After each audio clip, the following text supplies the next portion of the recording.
Hello everyone and welcome to Gierach Farms. Today we're going to be working around the farmyard here. First crop is right around the corner, but the rain's been delaying that. But that's okay, there's always plenty to do on the farm.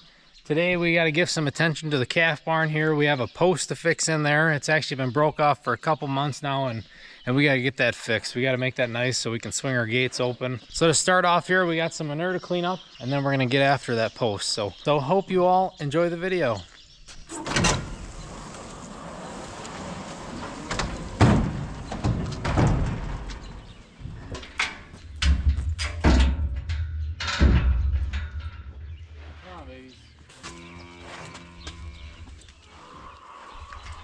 Come on, dip. Dip. Dip, come on. Come on. Come on. Such a baby. Come on.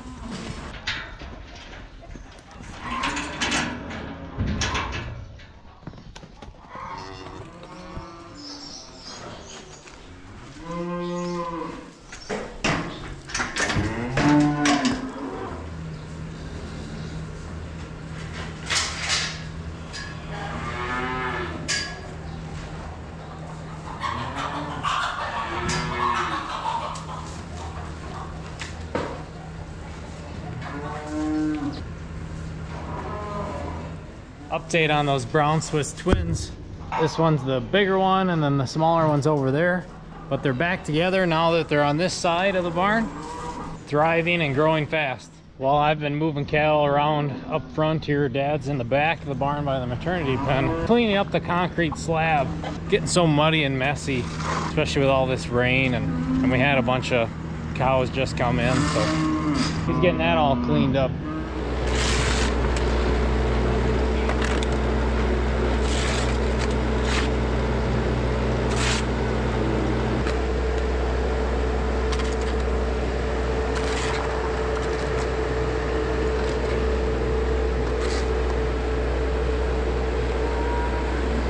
So, what's wrong with this picture?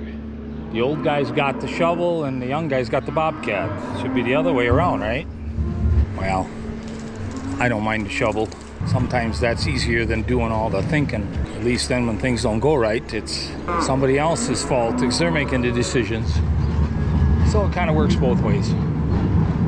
Okay, he's cleaning up here. I'm gonna help him get that scraper out from behind that gate. So this is Shorthorn Holstein cross. They call them blue roan because of the color somewhat. She's got to go up on the hill with the other ones. There's another one I got in this pen too, this pasture. I think she ended up getting overlooked when we brought up the last bunch, but that's okay.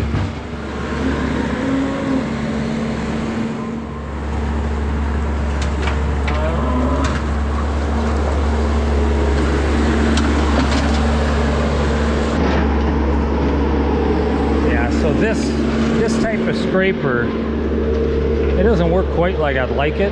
So when he sets it down like that, if it's not set exactly just right, it likes to leave a little behind. And see, it doesn't quite mold the same.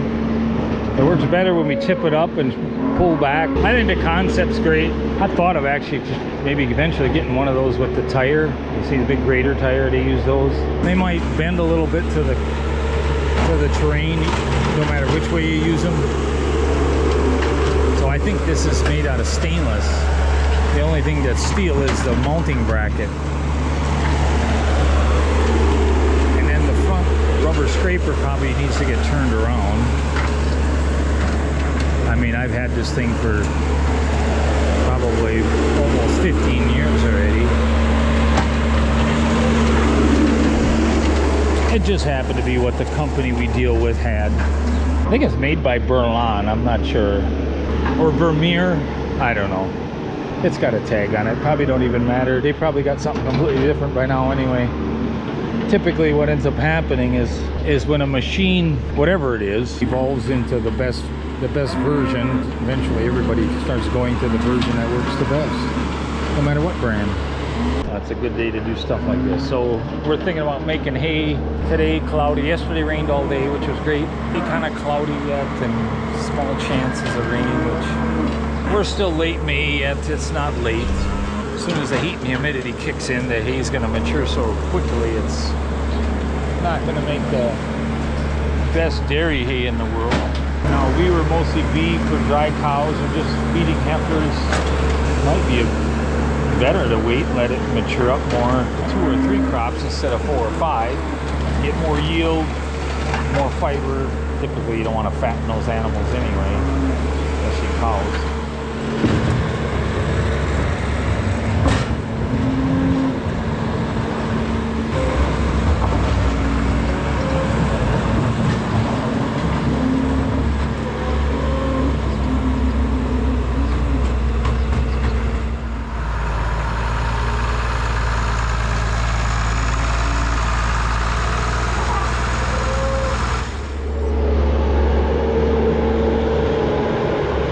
Like a never-ending job. When it rains a little bit, you get this little smear. It's probably 2 bucket loads you scrape together, but it takes you 15-20 minutes to get it all. And then if you get dry weather, then it's just a flake, you know, it's a little more forgiving. You don't need to clean it up as often.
Plan is take that whole assembly part in front of the shop instead of getting in the manure here. So what I got to do is get this cleaned away here, and we're going to break out 2 sides and pull out the old piece, shove a new post in. And so we got all of our manure taken care of, and now we're on to the post project. And you want to save all this old hardware, right? That's oh yeah, we're going to try to save it. So you're going to want to lube some of this up. But even if we just, I mean, we can cut the post if we have to, but I think get this bolt out so that pin drops out of each gate. Get the gates off it, of course. You might have to spin them out, you know, otherwise they might be a little bit tight. And if they come out kind of tough, we'll take a chainsaw. We'll try to split the post, which I'm going to avoid that. It's hard on the saw, but we can get her. And then we also have to knock out some of the concrete up there to get a new post in.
We made it to the gravel, and it looks like they had some kind of wire they threw in there as like homemade rebar.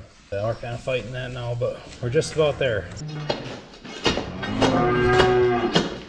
While Mason and I are working on that, Dad is busy disassembling the post. I think he's already got it done. Yeah, it looks like he's already got the gates off and he's just got to get the hardware out of there. There, there's new again.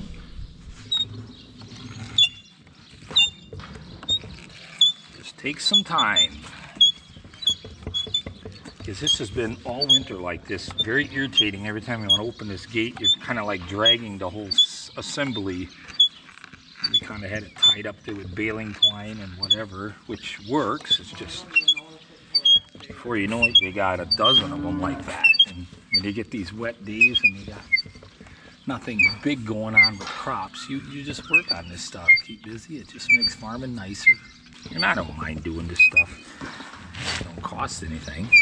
I actually think most of the nicest things that we do on the farm, as far as fixing or altering things, is usually doesn't cost much. It's time and work.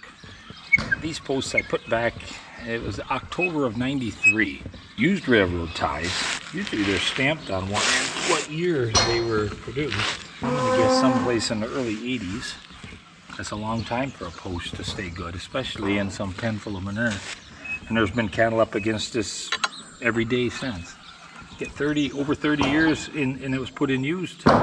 This post is probably almost 50 years. I guess if it lasts as long as the people, that's at least your goal. And they get bent, they get bumped with the Bobcat. They clean the pen out 1,000 times, you're gonna bump it a few times.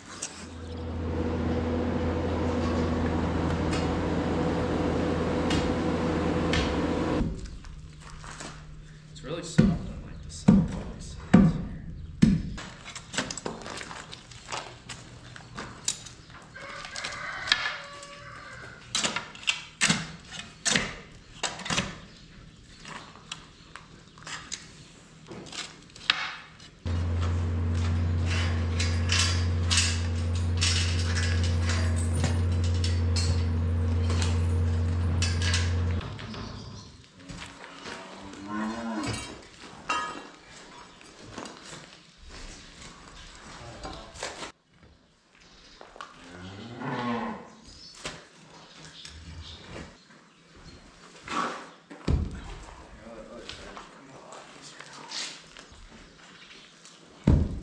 I don't know why, but it smells like Monopoly money once we broke them posts in half.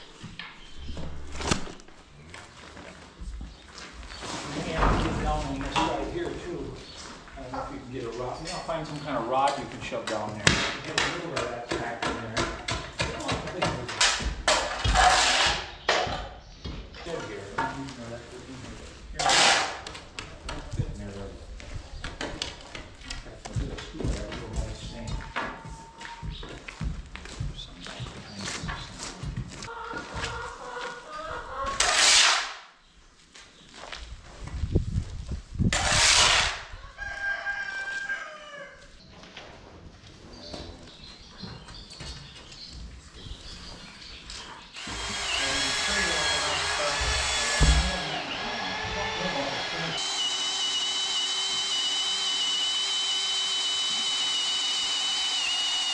Catching the shavings so we don't fill our hole with shavings. We got it packed really nice with that dirt, some sand, and now some gravel on top. So our concrete adheres real nice to it. Don't get too carried away with your water. Just turn the water actually.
We got 12 gates. We can make this 6 individual pens, 10 by 20 pens, and there's 12 gates just on this side alone. There's like 16 gates on hinges in just this barn alone, along with some other gates that aren't on hinges, but I would bet we fix about 2 of these a year. Bump with the Bobcat or acid from the manure. But I believe this is the first post I replaced. I don't remember replacing any of the other ones yet. So that's pretty good. All right, I'm gonna need help putting this on.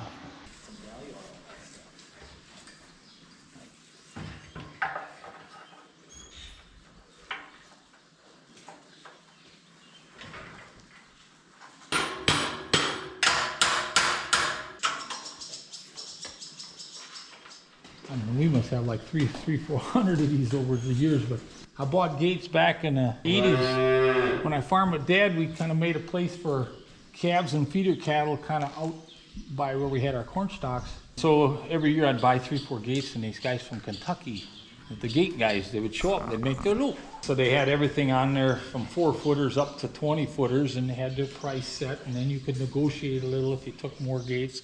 I've heard of farmers taking a whole load. They would probably drive around for 2-3 days before they get the whole load sold, and then go back down and get another load. And I've heard in the past, they always wondered how the possum got up in this area. There's really no predator for the possum. My dad used to tell us that they were in between the gates. They were in these loads of gates. So my first gates I ever bought, I paid $50 a piece. There was 2 16-footers, but they were the lighter ones with just the hinges with the lag screw look anyway.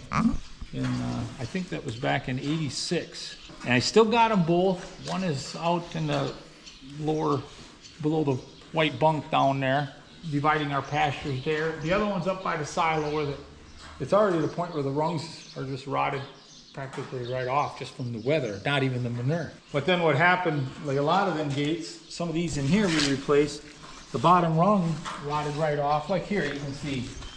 I mean, that's just from manure acid, and we're hooking them a little bit with the skid steer stuff, but there was a little bit of that going on. So eventually we'll just replace it with something.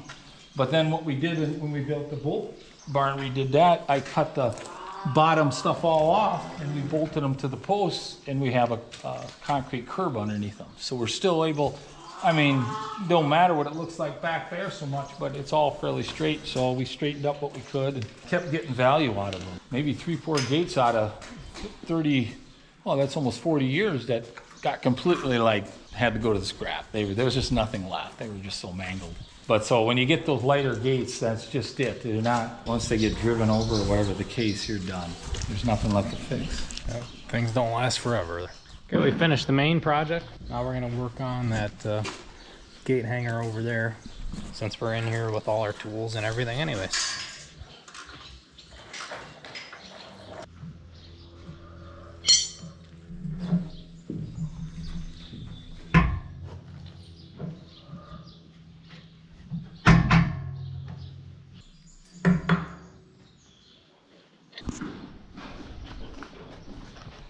I'm gonna weld these 2 pieces together, and then we can screw it right back in, and she'll be as good as new.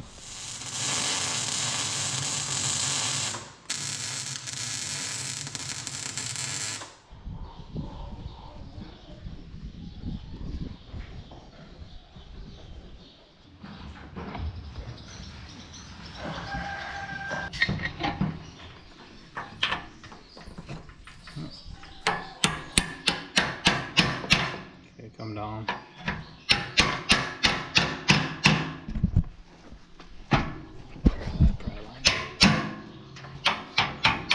Yeah, right there.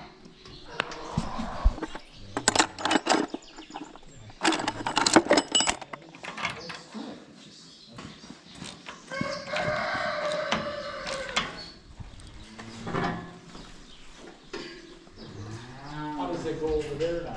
It's still getting the things supposed. This one is a pass. Yeah, that's just perfect. When you just latch it there, it's just you have tough slacks and that gate doesn't next year. I like that. Okay, I think we're finished in here now. We just gotta let that concrete set. So we're just gonna partition it off like it already is, and let these heifers back in.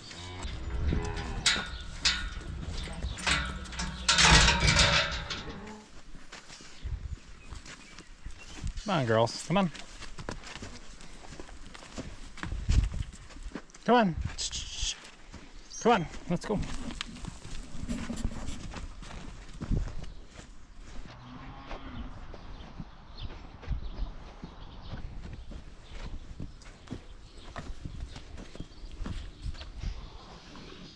Well, I think that was a pretty productive afternoon. We'll let that set up for at least a couple hours, if not a day. It would be nice to get that bigger pen some more room at least. All in all, it's been a really nice day. So thank you all for sticking to the end of the video. Let us know what you thought. Let us know what type of upgrades you would make to a barn like this, what type of gate setup, if there's anything you would change or add to it. Let us know down in the comments. But that is going to be it. Make sure to like, subscribe, share, comment. Check out GearlockFarms.com if you want to get yourself one of these hats. We'd really appreciate it. Thank you all for the support, and we will see you next time.